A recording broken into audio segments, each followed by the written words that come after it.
What is going on, guys? This is Michael Williams from Cartoon Universe, and today we're going to review the latest episode of Samurai Jack. This is the third episode of Season 5, so we're almost halfway there. I am joined, of course, by Haley. Hey, everybody. So, again, as we actually missed last week's episode, but we're just going to be talking about this episode. Yeah. I want to get your initial thoughts, Haley, since you did not actually watch the original series, how you're liking the show so far. Okay, first off, I'm a little bit sick, or I sound sick, so my voice is a little bad, but I'll try my best to. She lying. So I actually did go back and watch like the first 2.5, I think, episodes of Samurai Jack. Oh, cool. So I do have a little bit of foundation of what's going on now, compared to like a week ago or two. Yeah. But as for this episode, I'm like, wow, this is not for kids. No, not anymore. I don't think I should be watching this. I'm an adult, but like, Yeah, Haley's too I felt innocent. like this is usually beyond what I would be okay with watching. I was like, this Right. is wow. So were you jarred by the action? Jarred. Yeah. When like somebody got stabbed, I was like, what just happened? Yeah. Haley's too sweet and innocent for this type of violence. Yeah, I guess I wasn't expecting it for that much. Like, I know it happened a little bit last episode. Mm-hmm. A little bit. Yeah, just ramped it up, I'd say. Yeah, it's definitely very it's surreal seeing Samurai Jack get so bloody and violent and like realistically violent, even though it is still stylized, so it's not super realistic, but it is still pretty brutal. I remember watching it in the theater, like every time. Like the first time Jack slits that girl's throat, the whole crowd was like, "Oh no!" Right. Because it was just so like out of it's like very, it shakes you up when you're used to seeing him cut robots and stuff. So then when he finally decided in this episode, as we saw, to just go for it and start killing the daughters of Aku, he's just stabbing them with not a second thought. Every time that impact happens, you feel it. Which I thought was very, very smart, especially to start off the first episode, like with no human characters and like no killing or anything like that. It was just a robot to just kind of give him that last hurrah, I guess. And good point. Yeah, and then just it kind of goes way darker.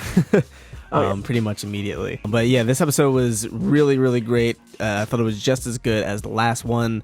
The fight sequences are so well done, so well choreographed. Like, I can't even begin to explain how much they ramped up the action for this season. Like, I feel like they really found their footing. They kind of like took the gratuitous action moments of the original Samurai Jack and perfected it. I feel like polished it. Now, Haley, you said that you watched the first few episodes. Did you get to the part where he's fighting all the robots in season 1? I don't remember what I saw exactly. Okay.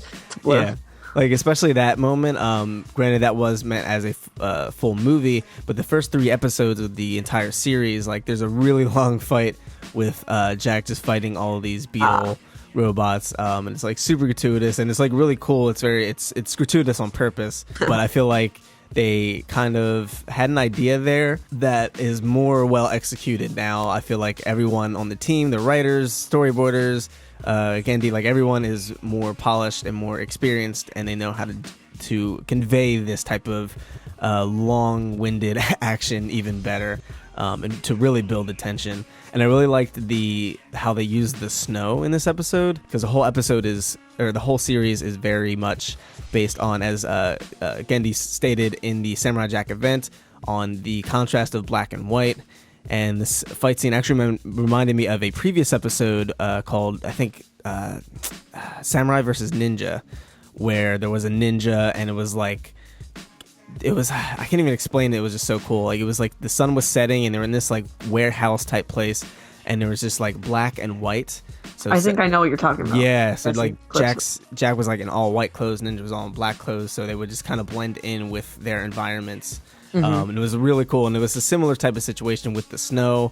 Like, it was just like all white, completely white, no details, but like you could still like see where there was a tree, if that makes sense. Like, there was one point where the daughters of Aku were like walking but the tree was there, but it was just everything was white.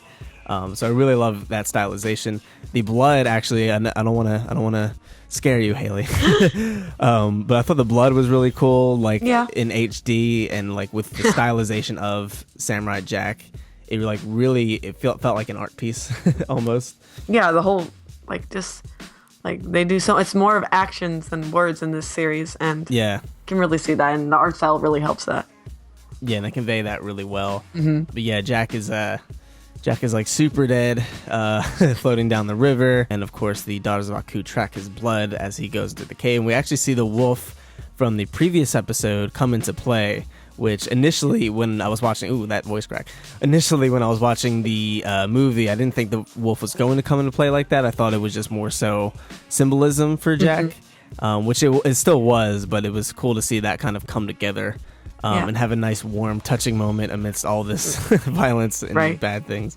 Really funny moments was when the deers showed up. Yeah, I like that. I was like, we get to see more of the daughters, like how they think and stuff. Yeah. And how they don't know anything about the outside world, pretty much. Mm-hmm.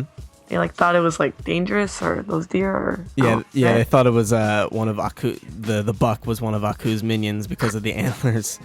That's funny. Yeah, that was really funny. I actually to get a little slightly inappropriate, when we watched it in theaters, I thought something totally different was going to happen with those deers since it is Adult Swim. Okay.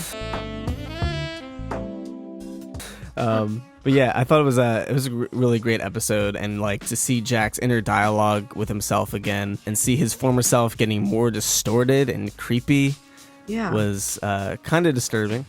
But yes, he's kind of dealing with the fact that he killed his first human being, the first person that's all flesh and blood.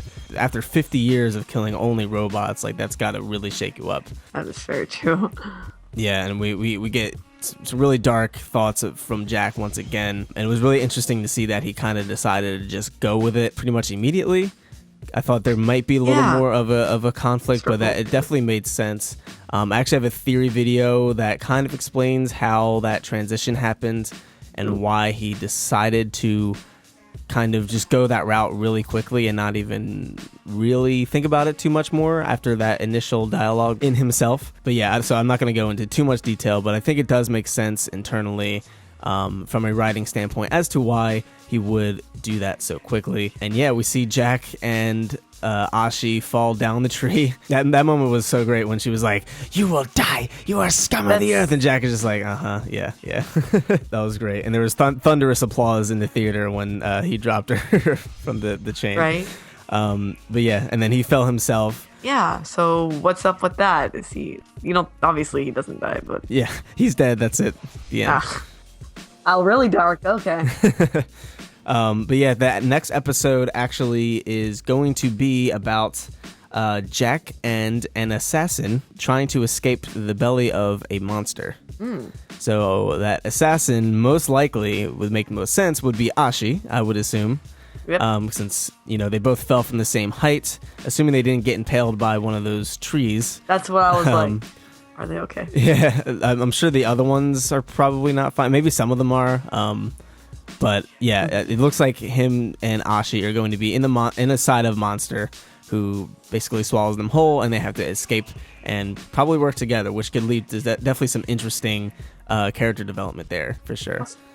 Can't wait for that. Yeah, that should be really cool. Again, we have a whole theory on it that I'm going to release tomorrow about Ashi and the relationship she might have with Jack and how it all kind of connects together. So be on the lookout for that. But any other final thoughts, Haley?